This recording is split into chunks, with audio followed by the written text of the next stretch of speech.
ఇవాళ డీజీపీ ఆఫీస్కి మరి తెలంగాణ జాగృతి కార్యకర్తల పైన ఫైర్ ఓపెన్ చేపించినటువంటి బుల్లెట్ల వర్షం కుల్పించినటువంటి తీన్మార్ మల్లన్న గారి మీద కంప్లైంట్ చేయడానికి డీజీపీ ఆఫీస్కి రావడం జరిగింది.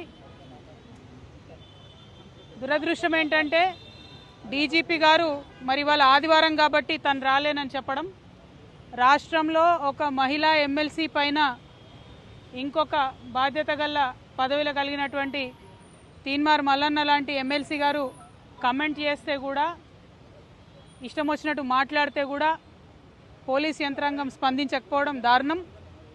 మరి మా జాగృతి కార్యకర్తలు ఎవరైతే ఆవేదనతోని దుఃఖంతోని ప్రజాస్వామ్యయుతంగా ప్రశ్నించడానికి వెళ్ళినరో వారి మీద ఫైర్ చేపించడం అన్నది చాలా దారుణం. నిజంగా ఏమన్నా మా కార్యకర్తలకు అయి ఉంటే ఎవరు బాధ్యులు, మల్లన్న గారా ప్రభుత్వమా, ఎవరు బాధ్యులు అన్నది తక్షణమే ఆన్సర్ చెప్పాలి. ఖచ్చితంగా అక్కడ జరిగినటువంటి సంఘటన మీద ఎంక్వైరీ చేపియాలి. ఇటువంటి గన్మెన్లను మిస్యూజ్ చేసుకునేటటువంటి, గన్మెన్లను తప్పుదోవ పట్టించేటటువంటి ప్రజాప్రతినిధి అయినటువంటి మల్లన్న గారి గన్మెన్లను తక్షణమే తీసివేయాలని చెప్పి నేను పోలీస్ శాఖ వారిని డిమాండ్ చేయడం జరిగింది. అట్లానే మల్లన్న గారు చేసినటువంటి ఈ యొక్క పనిని ఆయన ఆదేశంతోనే గన్మెన్లు ఫైర్ ఓపెన్ చేశారని నేను నమ్ముతా ఉన్నా కాబట్టి వెంటనే వారి మీద అటెంప్ట్ టు మర్డర్ కేసు కూడా రిజిస్టర్ చేయాలని పోలీస్ శాఖ వారిని నేను రిక్వెస్ట్ చేయడం జరిగింది.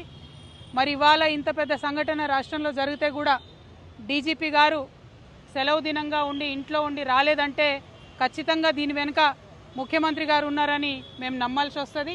అందుకే మళ్ళొకసారి మేము మా తెలంగాణ జాగృతి తరఫున, తెలంగాణ ఆడబిడ్డలందరి తరఫున మేము ప్రభుత్వాన్ని డిమాండ్ చేస్తూ ఉన్నాము. మీరు తీన్మార్ మల్లన్న గారిని వెంటనే అరెస్ట్ చేయండి. మీ ఇంటి ఆడబిడ్డలపై అనుచితమైన వ్యాఖ్యలు చేసిండ్రని చిన్న చిన్న జర్నలిస్టులను మరి మీరు అరెస్ట్ చేసి జైల్లో పెట్టిండ్రు.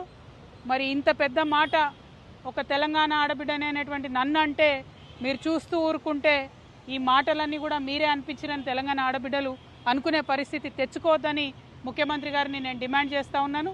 మరి మీ ఇంటి ఆడబిడ్డకో న్యాయం, తెలంగాణ ఆడబిడ్డలందరికీ ఒక న్యాయం ఉండొద్దని కూడా ముఖ్యమంత్రి గారిని నేను డిమాండ్ చేస్తూ తక్షణమే తీన్మార్ మల్లన్న గారి మీద మరి ఎంక్వైరీ వేయాలి. జరిగినటువంటి సంఘటన మీద ఎంక్వైరీ వేయాలి.